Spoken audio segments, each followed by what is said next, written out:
What's Dewey? It's the bass. LOSO __ G. DK, the engineer. It's your boy, Letter After T, B4V. You go, boy. It's the bass. Run down. Hallelujah. Hallelujah. Okay. Bob and Karen, or Ken and Karen. Acquitted. They're not acquitted. They're not acquitted. They've been formally charged with 2 felonies, I believe, by the state of Missouri.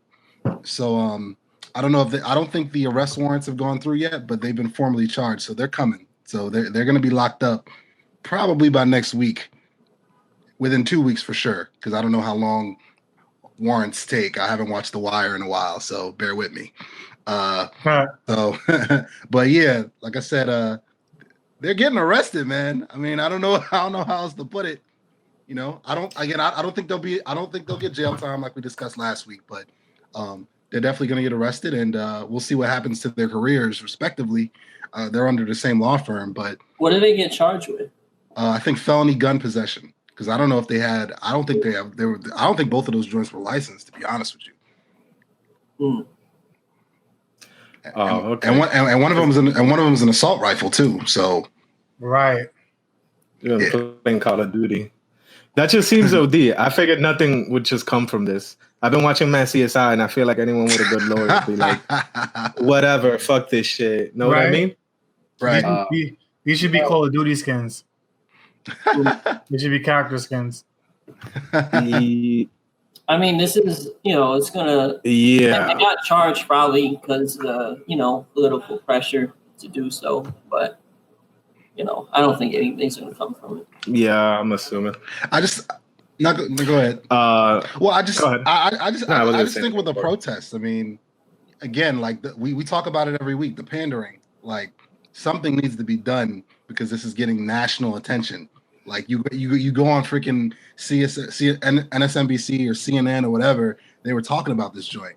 So with that being said, local state officials or whatnot, even though the governor, he's trash, by the way, because he came out and said that basically all kids are going to get COVID and it's okay. But that's neither here or there. We're not going to talk about that yet. That's ridiculous. Yeah, the governor of Missouri. We could have a whole segment toward that guy. He is out of control.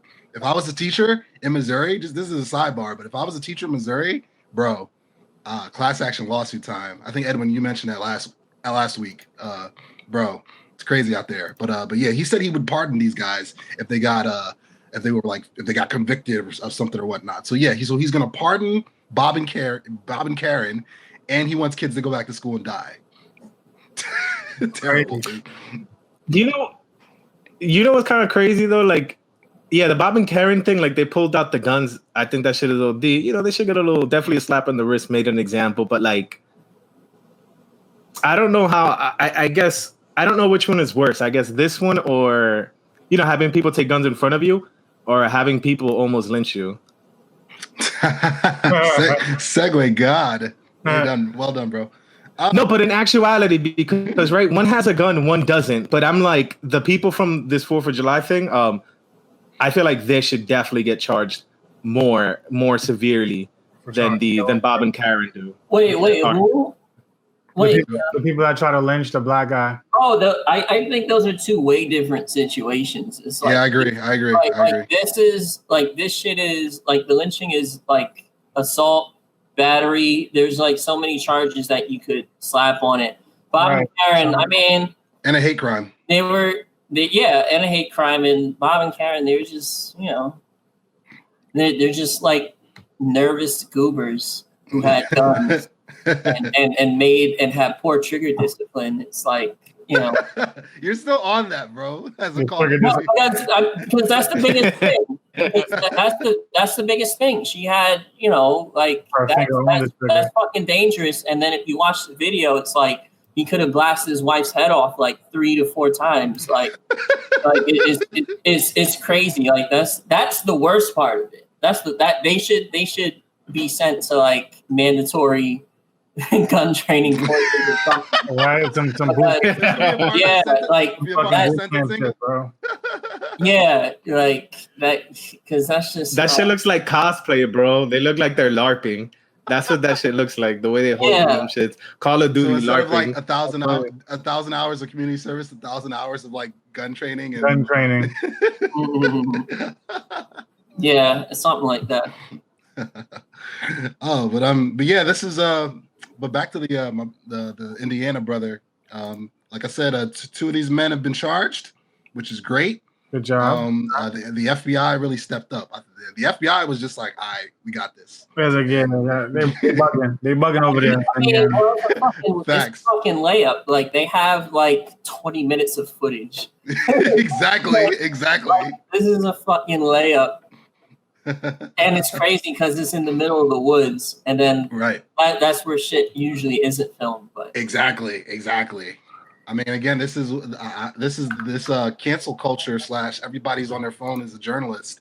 Sometimes it's a good thing, man. And this is Right. this was an instance where it saved this dude's life.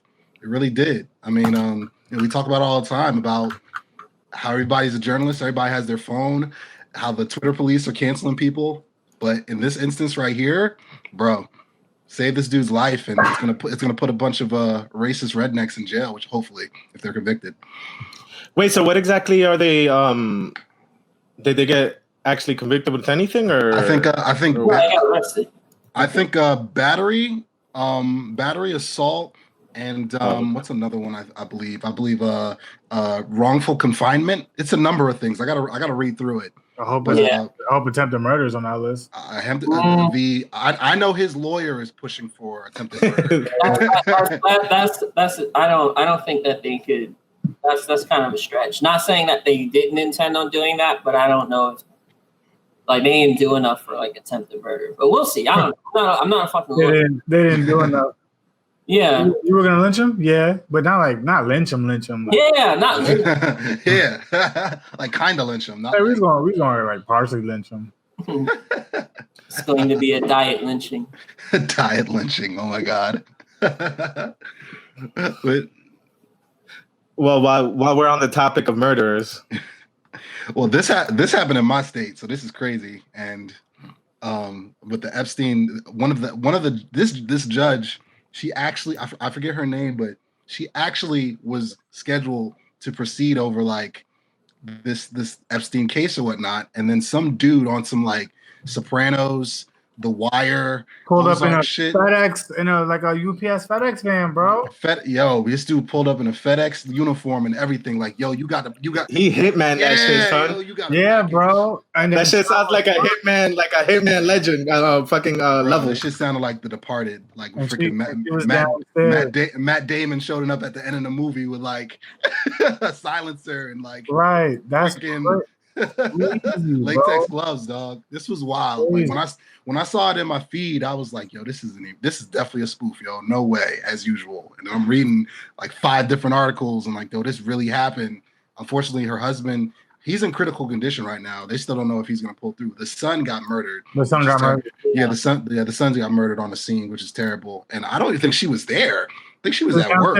Nah, she was downstairs. Can we- in the basement. Can we quickly summarize what exactly happened? Well, Can we quickly summarize exactly well, what happened? basically, like I said, a judge who was presiding over one of the Epstein indictments or whatever in New Jersey, basically, I don't know if this guy had, probably did. He had some type of connection to the Epstein case somehow.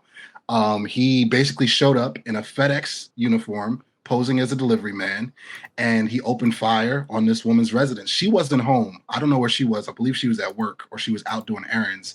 But her husband was home, he was critically injured. The son was murdered. That's like the worst part. He got shot in the chest. Yeah. So and the guy he killed himself before cops could come and arrest him or apprehend him, of course. Yeah. So The suspect was identified as Roy Den Hollander, who is a Manhattan attorney. wait. I think this is kind of crazy. He was a lawyer? Yeah. Wow. Yeah, it's crazy because it's just like and you could elaborate more on this, which is like I think when I first heard this thing, everybody was just talking conspiracy. Like this is the type of case that it's just like, or the title that you would see and definitely think conspiracy. But then this other shit came out and they connected it to this guy named Hollander, who Well, apparently is lawyer- like. Oh, my bad. Go ahead, bro. Go ahead. No, the judge actually saw a case that the lawyer was a part of in the past. So they have a history. The media is identifying him as anti-feminist, men's rights activist lawyer. I haven't looked into the credibility of those claims, but apparently he was a part of that space. But yeah, him and the judge have a history. He was a Meninist. Meninist. Meninist. But yeah, it's crazy. I think the Epstein connection may be a coincidence, but it's not going to stop conspiracy theories from fucking going crazy. Absolutely, with the timing of everything, with the fact that Epstein's girl is still in lockup, and she's about to drop crazy names. I just some breaking news on that today. A file has been unsealed with a lot of with a number of names and. It's from the 2015 case, right? The original 2015 case. Yes. Unsealed. So, I mean, if they're starting to unseal stuff, bro, and she can corroborate that through testimony, you might see. Again, this story is far from over. This is really just the beginning. If she lives to tell about it, that is. That's a big caveat. Yeah. So yeah, and the judge's name was Esther Salas, by the way. While we're on the topic of segue God bad moves. Pretty much nobody wants to go back to school, and I think it's kind of like up in the air, whatever. There's a lot of like political bullshit happening behind, but Florida decided to take things a little bit further, and they're suing the state on the grounds that they're saying that pretty much the state or the government, whatever, is supposed to guarantee that work is a safe place, right? Like whatever, however you want to define that. Yeah. So technically, right, if COVID is out there, it's not safe. So they're kind of just going at it because they're kind of like trying to force it. I mean, from a lot of different angles, they're trying to force it. But essentially, it's just like, hey, you're violating our right to safety. You're not keeping schools safe like you said you would. And they again, that's kind of like pretty much it. I'm curious to see where this goes, just mainly because there's that DeSantis guy out there. Mm-hmm. He was kind of being like a little dick about it, very political, where he's just like, no, these aren't like mandates or no one's telling you how to. These are recommendations, but they're kind of a lot of government is tying money to or trying to tie money to going back to school. But in my opinion, they ain't going back. And to me, it's just like it's gonna be a lot more money already to try to do this. Like think about like even just New York schools right now. Like I know somebody who 4 people just left their school. How the fuck are you get me? Like people are just gonna leave just for the sake of their safety and pretty stuff much like that. Like pretty much. Like a lot of people are just gonna leave, man. I don't understand why they like think some hybrid model is gonna work. Like I think it would just be significantly cheaper to just fucking just do it make everything remote. Yeah. And then just keep rolling with it. It's so because it's just like even if you do it in school stuff, like teachers are gonna eventually get sick. What are you gonna do when the teacher gets sick? Who are you gonna replace them with? Well, I mean, the stubbornness, dude, is on another level. Because again, like, say Florida gets its way, right? Or Texas or California or Arizona, one of these states, they're just like putting their foot down. Like I said what I said, like, and they get their way. And then there's an outbreak. Okay, first of all, now you look stupid. Second of all, people are going to die. Kids are going to die. That's the scary part. That's the scary part about it, right? Like kids are going to die. Teachers with pre-existing conditions are going to die, possibly. They might go home and infect some, like they could be caretakers, like could be living with their parents or living with a parent or a relative or a child that has pre-existing conditions. And they so that happens and oops, what are you going to say as a governor after that? It's crazy. I know in New York they're letting teachers pretty much get the equivalent of the medical accommodations or whatever, like a doctor's note to say, yeah, because of this pre-existing medical condition or whatever, I can't go in. Yeah. So that everybody's gonna try to figure that shit out the same way. A lot of people figure out how to get that marijuana card. Yeah. So this is so I don't know, man. It's like it to me. It's just like it's a unnecessary battle.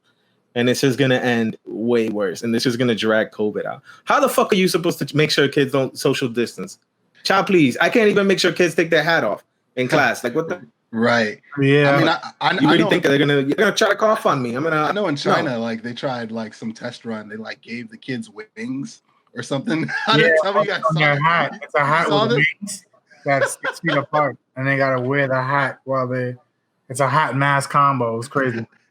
Yeah. So they're out here looking like freaking the monkeys from Wizard of Oz and shit. Yeah. And- I don't know That's what fucking- I don't know what they're gonna do with this. People just gotta accept that the world cannot go back to what it was before COVID. It cannot go back. It can't. It The can't. world is different moving forward, and you gotta accept that and adapt to it. Like, man, stop trying to. I should have had I should have sent you guys the post of Stayami of Steinway Street. They call it Stayami now, like Miami, but with a STE in the front because it's like because their social distancing is no, and they're partying in the street in the middle of the summer, hookah, drinking, drugs, like all types of shit. And Of it's course, like, of course they are. And Of course that's they are. crazy. Like bro, it's like epicenter of COVID. right. Like, they were hit the hardest.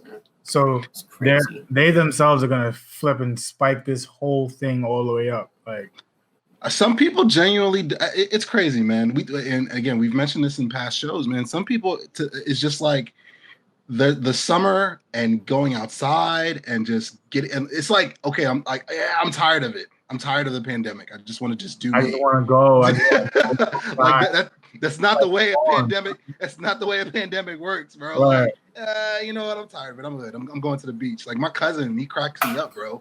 He just goes to the beach with like a group of friends like every weekend just because. I'm just like, bro, like and not like 3 or 4. I'm talking like 5 or 10 to just be out there. And I'm just like, bro, I'm like, yo, you don't know where any of them were all week. Right. You have no clue. I know you don't have freaking COVID test kits on deck in your pocket. Right. Well, before you take the trip. Yeah, bro. And you out there having these COVID parties every freaking weekend down in South Jersey, bro. It's not wise. It's not wise, man. Not now, man. The beach ain't going nowhere, dog. The beach will be here when this shit's over with. But Yeah, you can't tell you can't tell that to some people. Right. Right. When I first met my parents outside, it was in a small setting. And when I posted on my social media, people were like, "Oh, so you finally went outside? It took you long enough, blah, blah, blah." And I'm like, I'm not even with nobody. You think like I'm not even with people. I'm not with it. Like I'm not trying to get caught out in these pandemic streets. And if I am put in a situation where it's a lot of people, I'm quarantining myself into the corner and I'm making my exit slowly on the way out. Like I'm not with nothing, man. We're on the topic of people that have finally realized the truth and don't want to die. What? The orange man. He's rocking the mask now. Oh, he's It's just- wearing masks. Yo, it's it's too funny. About it. It's too funny, bro. Yeah, this it's guy cool. is he's so consistently like buffoonish, dog. Like, okay, so it's a leftist hoax. Like this fool didn't even believe in this shit like a couple months ago. Was it 140 deaths later? I'm sorry, 140,000 deaths later. Yeah, man, gotta rock that mask. Come on, bro. Maybe something else happened. Maybe he had a change of heart. We should just see this video. The median age of those who succumb to the China virus is 78 years old. Roughly half of all deaths have been individuals in nursing homes who are. The median age of those who succumb to the China virus is 78 years old. Roughly half of all The China virus. I'm calling it the China virus's jokes. Yo, he's so racist, bro. I got into it with a friend of mine. He's super conservative, right? And he threw out that stat. He basically was like, yo, 0%, dog, or less than 0%. I was like, first of all, it's not a solid 0%. That's number one. So you already sound crazy. Number two, so let's just do some math here. If it's like, I don't know, 58 million kids that go to school right now, and 0.006 let's throw some raw numbers out there. How many is that? That's mad kids. That's still mad dead kids, bro. Like, what are you talking about? Like What are you talking about? FOH. And then my science teacher from grade school, I'm friends with her on Facebook. She jumped in the thread and she was just like, okay, based on your metric, she's like, I work with 11,000 kids in my school district. Based on your metric, that's 72 dead kids. I'm still not okay with that. Right. I'm still not okay with that. So Like, what's wrong with people, bro? like, bro, They're willing to sacrifice people, man. That's always been the case, though. But I think now it's just really, really obvious, just given the pandemic. Yeah, now it's apparent. We mentioned this before. It's just like this shit is really, really showing like all the not all, but it's showing a lot of the flaws that are in our system and stuff like that. It's really showing people. They're like, yo, step your immune system the fuck up. faces, Step your immune system up, in then. a sense. it's exposing everything, bro. The Survival of education, the fittest. the education, the freaking wealth gap with the unemployment. Like, Yeah. bro, everything is coming to surface, dog. The systemic oppression, bro, like everything. It's just like, yo, COVID happened to basically like lift the skirt up of the country. Like, yo, by the way, this is what's really going on underneath here. Like, It yo, unearthed a lot of shit, man. They unearthed a lot of shit. And then now people got time. So it's like people were like, oh, shit. Like, this is a country I've been living in? yeah. That Bolsonaro guy, and it's not like I really follow the Brazilian politics at all like that, but he just reminds me of like a, Brazilian Trump in a sense. Some people call him that, but now he's wearing a mask. Now it's just like, you can't deny it. I'm a fucking rider. You don't want to fuck with. Oh, so that song was about Corona then. Dun, dun, dun. My ambition as a COVID. While we're on the topic of people that don't say anything, Oh my God. Yeah, Now we're on man, Jesus. this guy, man. I'll jump in. Okay. I've talked shit about Kanye since the origin of this podcast.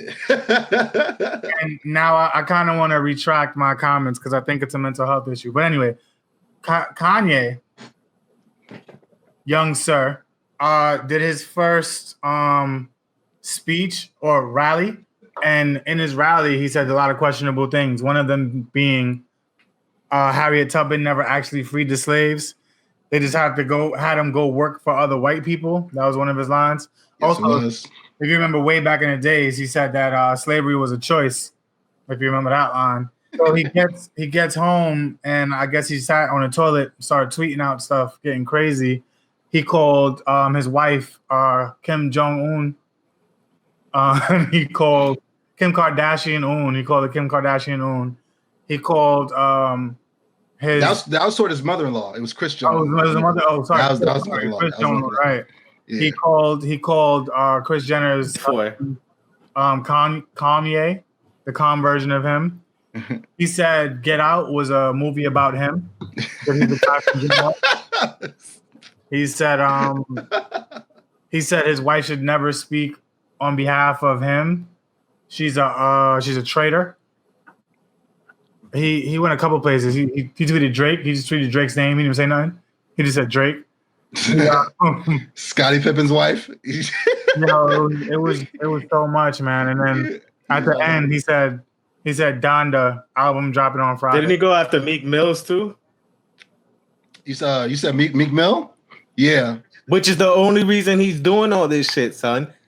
Well, Yeah. here's the thing, man. Yeah, let's talk about it. Here's the thing, because again, obviously, first of all, I didn't know he was bipolar until a couple years ago. I think I we know mentioned it this was on the show, BC, so mhm. that kind of explained a lot of his actions, so to speak. Now you add that with wealth, you add that with access, you add that with the pressures and insecurities and anxieties of just being famous, right? Like it's a very combustible concoction. I think him being alone is not in his best interest. At the same time, I do appreciate how his wife, put a statement out, and Kris Jenner, she put a statement out as well a couple days after the Twitter rants, basically saying, listen, we've been dealing with this for a while. This really isn't nothing new. Like, and again, you guys don't live with it, So you guys are just seeing from the outside looking in. We love him and care about him, but this is what it is. This is him. Yeah. I think that I saw another report that Kim is possibly filing for divorce. I think that this is something that's something if that report is true, it's TMZ, so it's 50-50 at best. Right. But if there's validity in that article, I don't think that I'm actually scared for him. If she leaves. If she leaves, yes, because again, I've worked with bipolar children and bipolar adults as well. And that is a very, very complicated, complex mental ailment. Yeah, that's a situation right there. And now again, we're talking somebody with money, with access, and the pressures of fame or whatnot. I would be very, very, very weary to see where this would go if things were to escalate in his personal life with his kids. This is something we haven't even mentioned.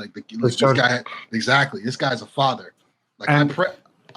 Let's step back a bit and just look at Kanye's life, right? So he tweeted that he was never wanted by his father, so his father wanted him to be aborted, right? Mm-hmm. And he grew up. As his career began, he was getting turned down by a lot of people. He was basically considered only a producer. They told him you could never be a rapper. A lot of people told him he would never make it. He ended up defying those odds, even though people didn't want him to be there. He ended up being in these circles anyway, right? Mm-hmm. His mother passes, and he never really has the time to grieve because at this point he's a large celebrity, and he has to take down his career. So he never gets to sit down and kind of really grieve what he's going through with his mom and stuff like that. And then he ends up dating Amber Rose, who, doesn't really give you the best social career as far as a wife goes, and chastised for that. Now, the wife he is with got sexually pleasured by Ray J on camera, who then made a song about it, saying I hit it first. And then now he also got left to the side by the Noel Carters. Jay-Z and Beyonce did away with him because he was fucking. It's a cycle of him being unwanted by multiple people, and now he's in a mental health state where he doesn't. He's probably attempting to say something, but as you know, in Kanye's history, anytime he just goes off the fly, he says something fucking crazy. Even from when he was saying shit like why George Bush doesn't like black people, or Beyonce had the best album of all time, or he always kind of just steps out of a pocket in an alarming way. So now here we are with this situation. Granted, he is promoting an album, but that doesn't remove you can be both promoting an album and have mental health issues. I only hear about Kanye when he's promoting an album. I only hear about crazy shit he's doing or saying when he's about to promote an album. I'm not going to say he's not crazy, but I think the Kardashians know exactly what they're doing with him. They just let him loose every time they need attention for an upcoming album. It's just like, whoop, go out there, go bark, say stupid shit, and that's it. And then they bring him back in. That's certainly one way to look at it, for sure. But my issue with the whole thing is, does the end justify the means, right? Like, okay, if this is this is obviously to a degree his process of promotion. Okay, I gotta say the craziest shit I could possibly say to get the spotlight on me, and album mode. You know what I mean? Because I'm still a fan of the music at the end of the day. Yeah, it's changed and evolved over time, but him as a person or whatnot. If every single one of these events continues to take away and eat away at the person and the condition, because mental health is it's a real thing, bro. I have anxiety, so I understand it, like definitely on a personal level, right? So it's like if this again, do the ends justify the means? If this is what he's going to keep doing to roll out and get his message across in the biggest space, or whatever, like. I don't understand it, and I worry about it. I really do. I worry and pray to God this never happens. I don't even want to speak it into existence. Like, I worry that we're gonna get that report that he's hurt himself. Yeah, you harmed him. They harmed himself, or God forbid did something even worse. And now you're talking about 4 kids that don't have a dad now. Oh, I got What was it? 808s and Heartbreaks, where he spoke about jumping out the window. Which thing was there?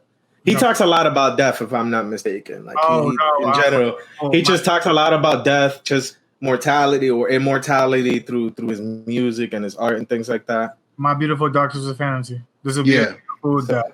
Jumping out the window. Yeah. My Beautiful Dark Twisted Fantasy. It's I walk back a lot of the criticisms that I had on the podcast prior, but I walk back a lot of it because it's like mental health is like really taken into consideration. I take it very seriously as I'm in the field of education as well. Mm-hmm. It just would be scary to see him harm himself, you know? Yeah, for sure. You know, but you know, I appreciate Dave Chappelle going out there to check on him because again, he's a grown man. Like it's not a situation where you can get him committed. If he was a minor or something, you could just get the freaking the white orderlies in the white suits to come throw him in a padded room and drug him up. You feel me? Like one day we're gonna talk about them crazy ass fucking asylums too, man. That shit. True. That's a whole wave in itself right there. You're right. Cool at all, man. That shit is scary. But me personally, who have dealt with individuals in this lane or whatever, I think him talking to somebody, the medication thing is iffy because you know that's really like a case by case basis. I can't say that if he takes freaking lithium, he'll be good right. moving forward. You feel me? I don't know. Like, who knows? Like that's a whole Pandora's box with opioids. But talking to someone, a professional, to help him get a grasp of like what the heck is going on, you know, that'd be a start. But you know, in the state that he's in right now, he's in a mania right now. You feel me? That's obvious. Like he was in a mania when when he did the Trump thing, and he had the freaking hat on, and he was talking about hydrogen as the energy source, bro. Hydrogen hasn't been used for like almost 200 years, dog. Something like that. Like what the hell are you talking about? So he's on one right now, bro. I just pray for him. That's all I can do because I don't directly have access to bro. I can't call him up and be like, yo, bro, you wildin'. Sit your ass down. Well, on the topic, people that are on one. Bayoc was just she was accosted or she was approached in a very unruly manner by another congressman from Florida. I think Robert Yoho. I think that's the guy's name. Yoho, yes. He basically we have the video, but just to tee up the video, this guy approached her in a very very disrespectful manner because he didn't agree with a number of her points on poverty and homelessness, I guess, in regards to COVID and what's going on with the pandemic. And they had a verbal dispute. She didn't really appreciate a lot of things that he was saying. As he was leaving, a reporter stood by and overheard this man call AOC a fucking bitch, and it became national news because she didn't hear it. But then when she came out, the reporters told her what had happened because she had left. Instigating! It's hilarious. Now, she put out a statement today to at the House of Representatives, I believe, or Congress. I don't know how it works. The Hill, Capitol Hill, whatever.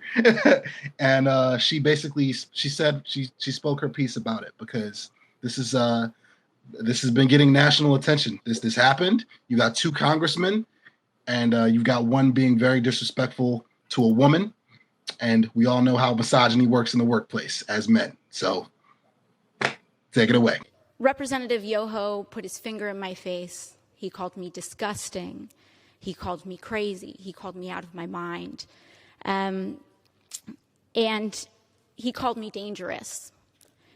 And then he took a few more steps, called me, and I quote, a f***ing bitch. Well, interesting. I think Yoho's about to get a fuck ton of new fans, to be honest. You know, because there's a whole large constituent, a whole large chunk of the country who generally are right leaning, who definitely do not like AOC. So he's going to get a lot of hate from one side, but he's going to get a lot of love from another side. You know what I was thinking about the entire time I was watching this? Y'all remember that video where I don't remember what country it was, man, but it looked like some Senate bullshit, some government bullshit, and then everybody just started scrapping. Y'all remember which video I'm talking about? I seen that before. And it's just like people, all I was thinking was like, you should be lucky you're not here, man. They would have jumped over that table. Yeah, it could have been because I've seen shit like that from Ukraine. I've seen shit like that from Japan. I've seen shit like that in Nigeria and different countries in Africa for sure. And they just brawling in suits. They just yell. Yeah, South Africa. I seen that. Like I seen like they were throwing chairs and shit. It's like. Yeah. I wonder what they were fighting about. Like, what was like? Who started it off? Like, what? So what's up? Like, it was like, yo, bitch. They started swinging on each other. Like, everybody started brawling. Like, whatever. Yeah. Didn't this Yoho guy apologize in like a bullshit ass way? He like put some tweet out, and it was like, "I'm sorry, but not really." Yo, that shit was hilarious. He was like, "Bitches be crazy." The way this bitch freaking apologize. Y'all remember that episode of Family Guy with Mel Gibson apologizing to the Jewish community? It was like that. He's like, "Yeah, I'm sorry for you Jews for doing Jew stuff and with your Jew noses and your Jew purses and your Jew ways. Like, sincerely your boy, the Jew hating Mel Gibson." That's the way this bastard apologized. He's like, I'm not gonna apologize for my passion. I'm passionate about these. I'm like, motherfucker. Like, hey, I mean, the sad part is that his constituents are probably feeling that super hard. They prop dog. They call her that on the reg behind closed doors. I mean, really, when you think about it, it's a political win on both sides. You know, like they both look good amongst their constituents. This is, I think this is a happy ending. I think he's trash. That's what I think. Here's the thing, right? Like, not like, because I felt like she was talking about like the culture, the toxicity, whatever, which we can all kind of maybe assume that, in most cases, or kind of agree with that. But it's just like, I feel like, how the fuck can I think she's definitely playing the political card, I think, on this one. Oh, because I feel like someone calling you a bitch is a huge stretch, bro. Like, I call people bitches all the fucking time. And it's just like you're not a congressman though. Yeah, no, good thing, man. Good thing I'm not a congressman, man. Everybody will be like, this guy's sexist, racist, all this bad shit. You haven't ascended because Congress people are, somehow supposedly not supposed to ever be called names ever because they're a congressperson. Especially out in public. Right? They have dads. Unless you're the president. You see what I'm saying? Like, there's levels to this. Like, you can't do that. And again, remember, we always talk about this. We're still in the PC culture. As great as these protests are, and this racial awareness that we're in, you still can't say nothing about nothing. And you will be canceled abruptly. You feel me? So it's like, unless you're a billionaire. If you're a billionaire, you could even grab pussies, and you'll still get. And they'll like it. You'll still get elected. They'll let you do whatever you want. If you're a billionaire, you can open up an island and bring little girls there. Facts. And invite princes and actors. It's terrible. But so shout out to AOC for standing up. You go, girl. Now we're on this. Oh man. Oh yeah. So essentially, shootings over the month of June in New York City, shootings have gone up 130%. La mierda. It's crazy. Also, burglaries over 100%, and there's talk of possibly even bringing in federal government a la Portland in order to mitigate the crime, but as of right now, that's not going to happen. What's a la Portland, bro? So right now in Portland, they have troops deployed in Portland because the protests there are really, really bad. And even the mayor is asking for the Fed to remove the troops that are currently in Portland. The mayor as the mayor himself, I think was tear gassed. Yes, he was. I thought I saw a meme or a title that was saying that people were getting snatched up and thrown into Yeah, that cars with that fucking thing. Was that Portland too? Yeah, that that was. am I Yes, confused? it was. Yes, it was. Yes, it was. I mean, Because that's not the first place it's happened.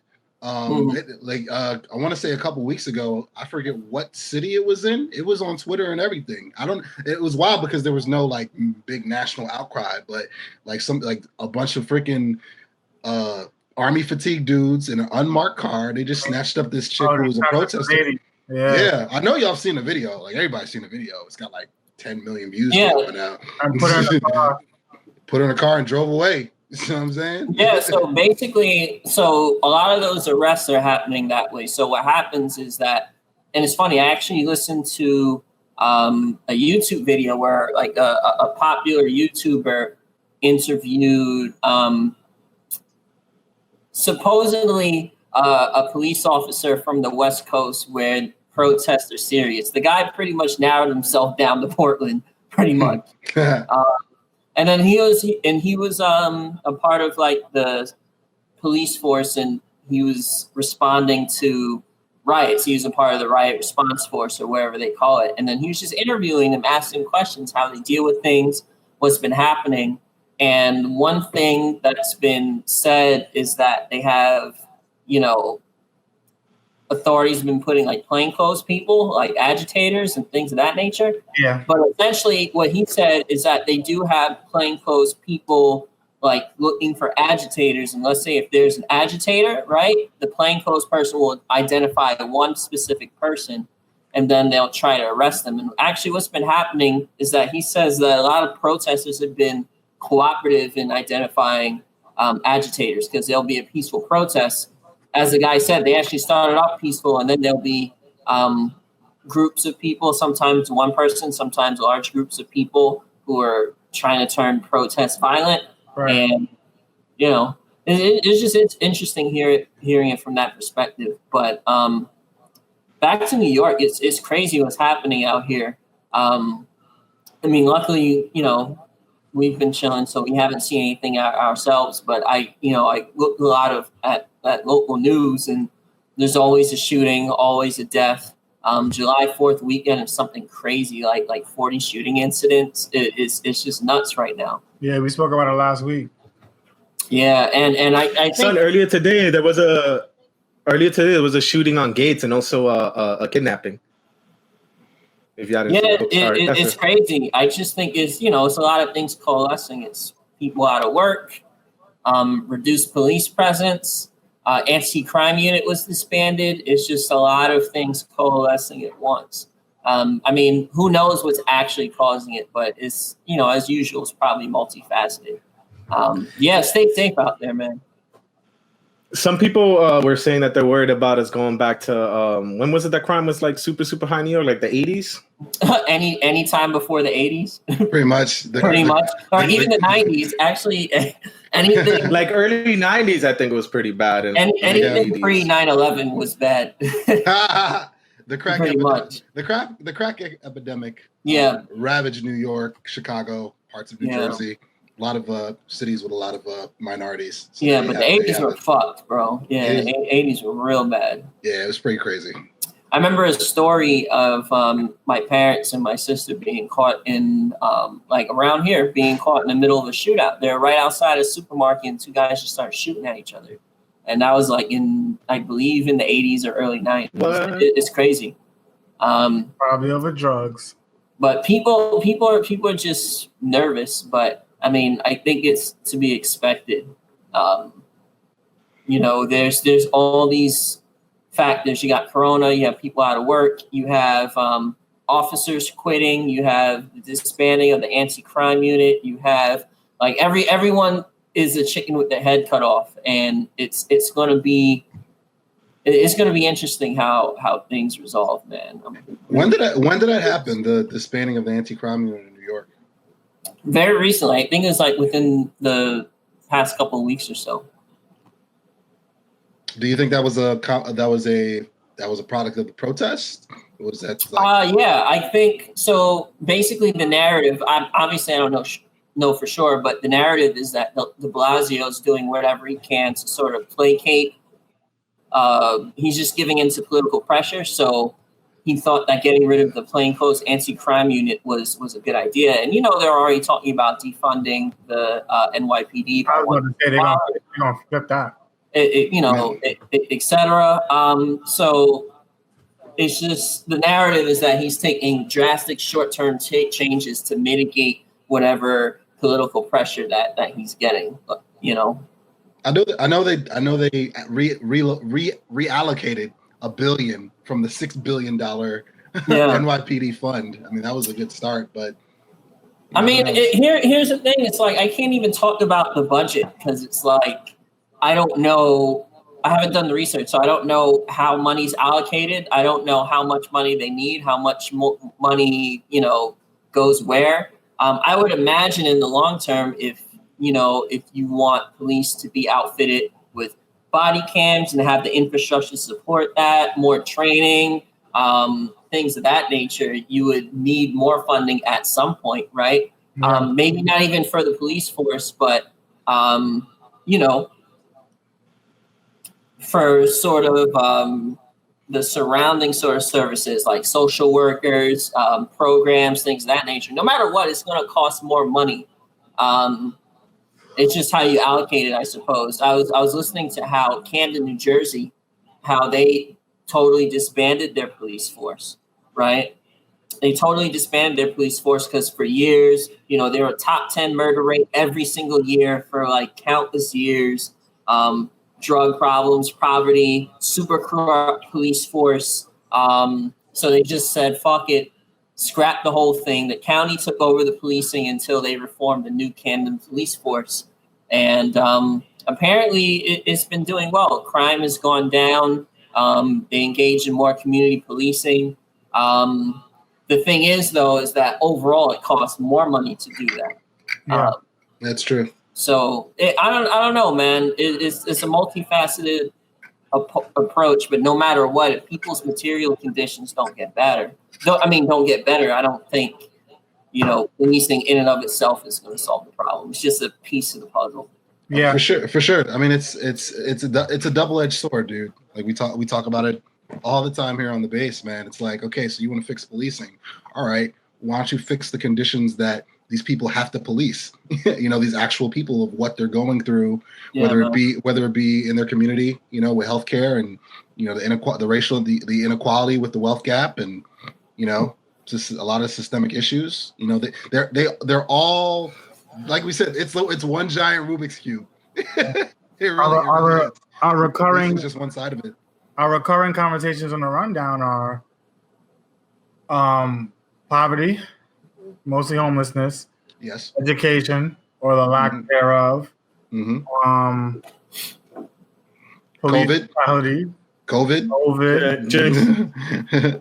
it's like, damn, bro. I mean, that's the times. That's the times, bro. Yeah. You got to speak on what's going on. If we just talked about freaking clowns, every episode, like, all right, bro. So this week in clown makeup. Yeah.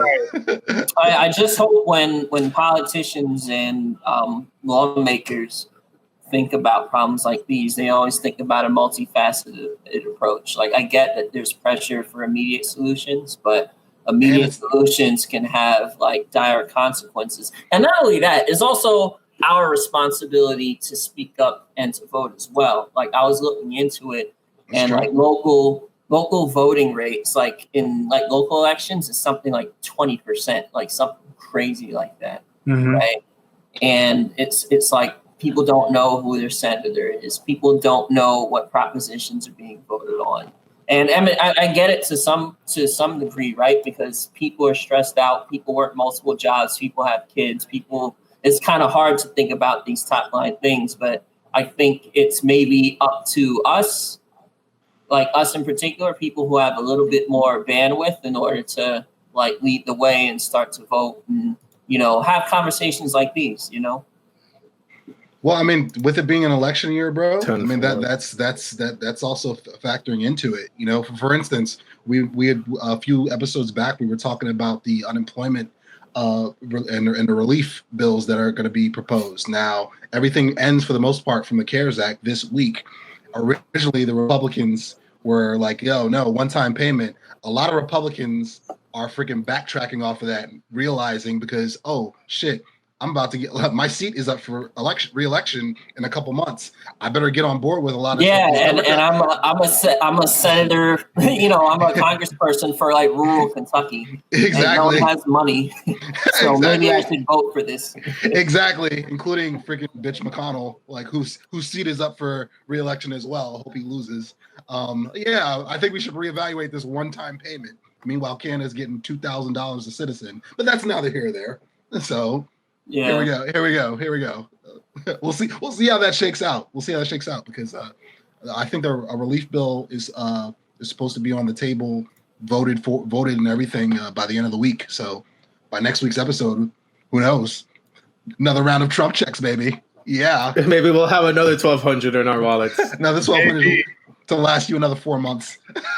that shit is ridiculous. You know, I'm gonna go get them fireworks. Oh man, fuck that shit. That's one thing that could go all the way the fuck away. Those fireworks, come on. America. While we're on the topics of things that can possibly go away. Segue, God. Yo, Wait, worst year since 1997. What the fuck happened in 1997? My bad. Like, Reading movies, probably. Like, what the fuck? What did happen in 1997? Like, why was the movie? Like, God damn. Windows 97 came out.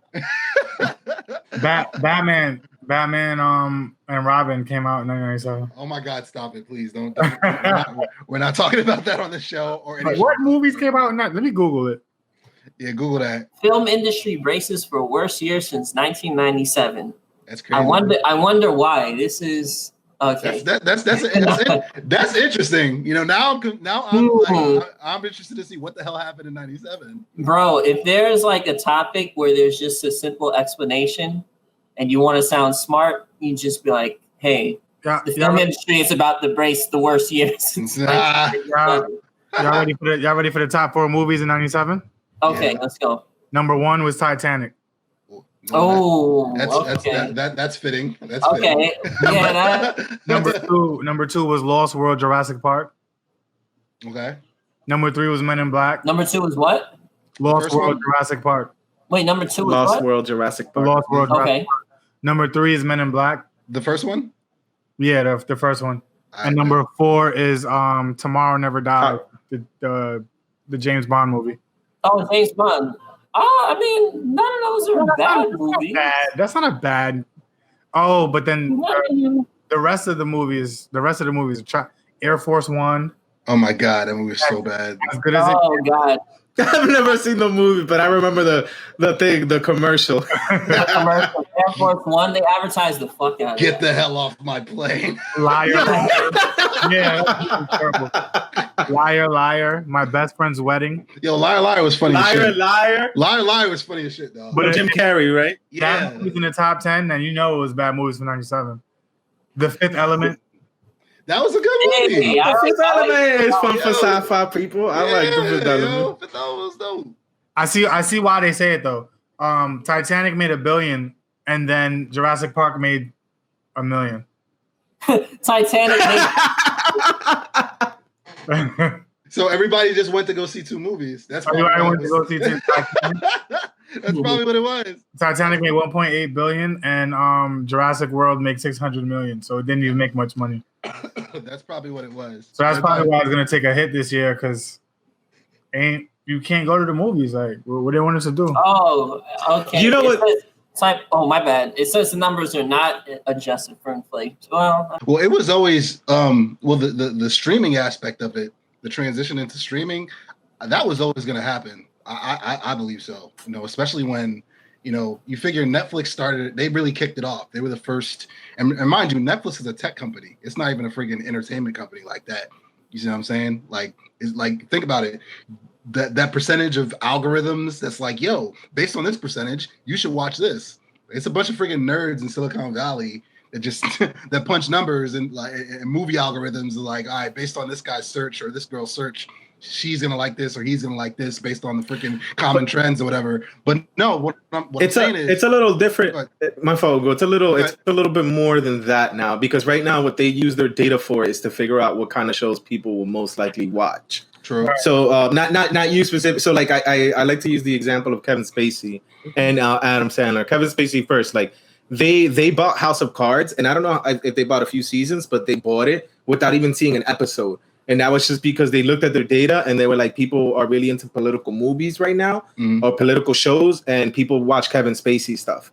So screw it, like we just bought it and it worked out. And then Adam Sandler, I think, is a great example because I think a lot of Adam Sandler movies are trash and they're rated very, very low, but people still watch because they like him. And that's why you have so much Adam Sandler shit on Netflix. They like you. Yeah, people are gonna watch it, so it's a little different.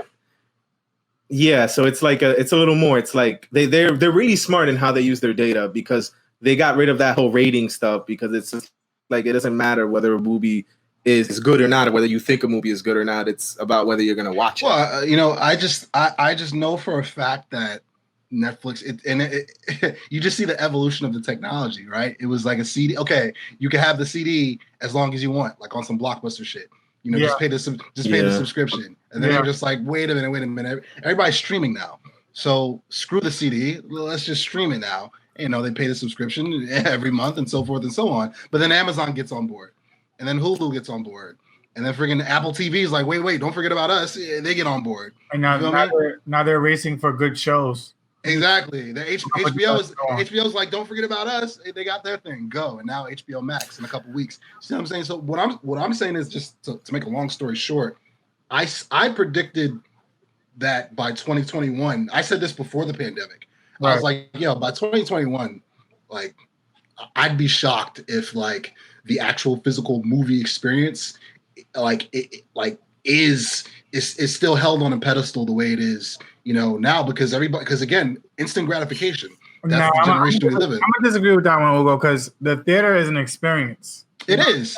I don't like the theaters. I love it. Some movies I haven't seen in theater. But here's what it is. I think the experience of going to a theater for a play and experience for going to the theater for a movie, those are two different things. I think the play, they still want to preserve that. Yeah, like of course. Exactly. That's old school shit. That's old school shit. There's although, but for an actual fit for a film though, with the streaming and the technology, I think the evolution of the technology has changed that, and you can't deny that. That's just me. I agree. I do want to build though on the play thing because I think the play thing is I think they do need to adapt, not just because of COVID, but because plays don't make that much money. Yo, and Hamilton was great, and they're gonna do also In the Heights. But the whole thing in general, because I actually know a friend who's working on something like that, where it's just like, you have these plays recorded, and then you kind of have like a pass to be able to access a bunch of different plays and shit like that, and then not just plays that are local, but plays from anywhere, which I think is like a must, to be honest. Like, I enjoy going to the place mainly because of the night. In the same way, I guess you enjoy movies, but I don't like movies because I think the food is garbage. Because I just don't like and overpriced. I don't like taking a train to go down there. But I do enjoy plays because I get to see the person more, and I feel a little bit more bougie. But I think they still need to adapt, and it's just like even after COVID, I feel like plays have to do it if they want to be profitable or make. I think in like 10 or 20 years anyway, or maybe even sooner, thanks to COVID, the VR shit is gonna like take over. Yo, I was just about to get into that. Go ahead. That's just me. Son, the VR thing is gonna be interesting though, because it's like it's from a different perspective. So it's like, how are you just gonna be a passenger? Just walking around, seeing how things unfold. There's many different ways to do it because the whole thing with VR is that you're in there. So it's just how are you going to interact? And it doesn't necessarily mean like interact like a video game and shit like that. But as you being there, if you're just sitting and you're just looking around, like that's a different type of interaction. If you get up and go around, because I could imagine, son, just some dope ass scene happening, whatever, people arguing, some drama shit. And then you just get to walk around the house and just see, from different points of view and just see people's reactions. Like, I'm excited about VR and entertainment in general because I think it's just the way it's able to supposedly engulf you. That's not really the right word I'm looking for. Entrench is a better. Yeah, better word. Like entrench you and like in just being there. Like I think that's gonna open up the I guess the lane to be able to tell stories in different ways, because now you have that other element where you can look around. Well, it's gonna do it. It's gonna do it not just with films. They've already started to make the transition, obviously, with video games. But it's going to continue, bro, with like concerts and live sports. Like, bro, Yeah. That's actually, bro. That's one thing I want to do for the bass. Yeah, you want to have a bass VR? Son, I kid you not, because I could, and I'll cut this out. But I kid you not, man. I've thought about that. Like, you guys ever seen the movie Hardcore Henry? Yeah. I have not. Yeah, that's like a pre-VR experience. Yeah, it was. I feel like that was the idea behind it. Yeah, it's so Hardcore Henry. What is it? Can you explain it, please? It's an action movie that's filmed completely from the first person perspective. So it's filmed from Henry's perspective. So the whole movie is first person. Like that's the whole movie. Yeah, the whole first person is from Henry. So it's basically Call of Duty, because he just goes around shooting people and fucking shit up. The people are talking to you and everything like that, and they're like trying to explain to you what's going on, and you're just going. It's like a video game. It's like a real life movie video game. It's like a lowish budget movie, but it was pretty well done considering like I don't know the budget, but it didn't seem like a high budget movie. But the whole idea was like dope. That's the future, bro. That's the present and the future. And I just think COVID is gonna it's gonna streamline. It's gonna accelerate the evolution, in my opinion. Yeah. Because all people are doing is staying home, man. Staying home and creating new ways to kind of get out there. Well, we're on the topic of the of entertainment industry. Yeah, yo, when I saw this article, I couldn't wait to talk to you guys about this article, because like this is something I've been thinking about for a while now. Like so basically Steve Stout, who's a very famous, popular A&R, I think he has his own record label now. He basically was doing an interview with Variety, I believe. That's what it was? Yeah, Variety. And he said that if Drake goes independent, the music business is over. Basically, so the music business is going to drastically shift if Drake decides to go indie. And I agree with him to an extent, and here's why. Because think about when Jay-Z put out Magna Carta a couple of years ago, and he cut the deal with Samsung.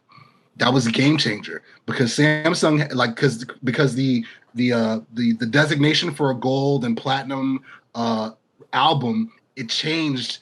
They basically had to rewrite the law, because as the day that Jay-Z put out the album, he went platinum that day, because all you had to do was as soon as you downloaded the app for the album, you got the album on your phone as long as you had a Samsung. Yeah. So whoever had Samsung and downloaded the app, boom, they have his album. Mm-hmm. Right. Versus having to go to a CD store or go on iTunes or Apple Music or Spotify or whatever. The second you get the app, you have the album. That's a sale. So it was a game. He was a trailblazer in that sense. And I feel like that type of impact, I don't know if it'll be an app. It could be something out of left field that we don't even know about yet, or something tech related. I feel like if Drake were to go independent and be like, listen, Apple, it's been real, or Sony, Universal, it's been real, but I just want to do my own thing. First of all, he could do that. Absolutely. He's made enough. I would too. He's made enough money. It's not a situation that it'll bankrupt him if he goes independent. Everything he touches gold. Everything he touches is gold or more, bro. Facts. So I agree with. Because he's Jewish. For sure. And on top of that, definitely a part of it. A lot of people are gonna follow suit. You know. Yes. So like if Drake does it, and like Beyonce does it, and fucking J. Cole does, like just like more of the top artists who can cripple the industry. It'll be an exodus. It'll be a mass exodus of top tier artists for sure. And I don't understand why the creatives aren't the one controlling the industry in the first place. Well, the way it's set up, let me just break it down in the most mundane way for our viewers and for you guys, for sure. So basically, when an artist signs, most artists, especially top tier artists, they have 360 deals. So basically, the record company owns every aspect, owns a specific percentage of every aspect of their career. And they give you an advance. And they give them an advance based on whatever the interest is. As soon as that advance is paid off, kind of like in football, you know, I mean, you've got the contract like $100 million, but 50 of it is guaranteed. Once the guaranteed money a portion is paid off or whatever, if they wanted to get out of it, they can get out of it with little or no risk or whatever. So the same thing with 360 deals. An artist signs on to have, and in exchange for that 360, like every aspect of their career, they get that push. They're in every store, they're on every radio station, they're streamed everywhere. There's complete global access to their music, which is why, you know, they're popular. You're paying for fame, basically. Exactly. So basically, what's cool about this though, is that, and Joe Rogan interviewed Billy Corgan of the Smashing Pumpkins, because I love Joe Rogan. I've talked about my love for his show in length here on the Bass Rundown. He talked about Billy Corgan talked about the way that the music industry is set up in comparison to the 90s. Basically, they want to just be latched on somehow, some way to an artist, especially once an artist they see is a cash cow or golden goose. They about to move on them. That's why. Exactly. Really, the shelf life of an artist is relatively 2 to 3 years. Right. Tops. So, but if they see that you're like a 4, 5, 6, 7 album, they want to they know you. Big fan. Yeah, they want to like listen. Okay, fine. Your first deal's up. So how about we do this? How about for a negotiated percentage, I just stay in the picture. You're not independent fully because I'm still involved, but here's X amount of. There's always a price. There's always a percentage. There's always some way, somehow that they can be attached to an artist or a band. This move just looks like it'll benefit Drake the most. Know, I mean, more than anything, I don't know if it'll necessarily change the industry, just because like artists already have the ability to do this, and for some reason they're choosing not to, right? So because there's a price. I just told you why though. Yeah, I know why. I know why. I literally just told you why. I know why there's a price, right? So what it seems like is that Drake is in a unique position where he's built years of capital in the industry. Like his name rings bells, so he could do whatever he wants, right? Mm-hmm. I don't know if it'll change things if he sort of sends the elevator back down and gives people the blueprint. But even with that, it's almost like what's happening with cable TV, and you have the legacy systems, right? You were kind of locked in if you wanted access to certain channels with cable, and you had to buy cable subscription, and then now you have, all these streaming channels, right? Which are basically more of the same, just in a different form, True. I think it would just change the kingmakers, right? It would change the kingmakers from whoever the kingmakers now to, Drake or whoever it is in the future. Right, it'll just be a switch. If he started like a network of like 5 to 10 top tier artists or bands to come along with him and just dip or whatnot, that'd be a game changer. Now, granted, I remember I was watching a Sam Cooke Netflix documentary that he was trying to do something like this, and then basically I think the mob or the music industry had him killed for it. So I would pray for my man's safety. I think it's different. It's way different if he took that route. I think it's way different because back then it's like you had to go through a label for the most part. Like they were the kingmakers, and they had they had the mob, they had government, like they had everyone in their pocket. So you had to go through these people. But nowadays it's with the internet, you're right. It is a game changer. You have SoundCloud, not that a huge amount of successful people are coming out of like SoundCloud, but you do have SoundCloud rappers. You do have, like you got the bass. You have people like Chance the Rapper who has made it independent. So you have those outliers. So you know what I'm saying? Like the blueprint is there, right? Like people already have the ability to do this. It's just a matter of who's gonna step first, you know, and I think it has to be someone huge. And like you said, a group of people who just do it, right? And then just say, oh, fuck it, I'm going to do this, I'm going to do that. Because imagine how much money he would make if he just put like a fucking link on his website or his Instagram or some shit. And so let's get the album. He's just like $10 for the album. Just click this link, and he's just getting that money, pure revenue. He's gonna make stupid money, bro. Like even if he sold 100,000 copies for like $10, or send me 1,000 Bitcoin, and I'll send you back 2,000. Right? That's $10 million, and you're not even fucking platinum yet. Like that's crazy. Drake could sell an album for like $100 right now. He could sell a blank disc. And then, bro, like, it would go platinum like in a day or 2 days. if we get offered a 360 deal for the rundown, you taking it? Fuck no. We had this conversation. We're still not with it? DK's with it. I've already vowed I'd never sign a 360 deal, so bro. I kind of stand by that. Bro, it depends. No, watch the content change real quick. Yeah, yo. Now we're content's gonna change real the fuck. Yo, all of us are gonna be wearing fucking Candace Owens shirts, like freaking clown masks and shit. Like, nah. We're gonna be like, yeah. So Trump did a great thing this weekend. Did you guys see? Yeah, exactly. So the biggest problem in the Black community is the absent father.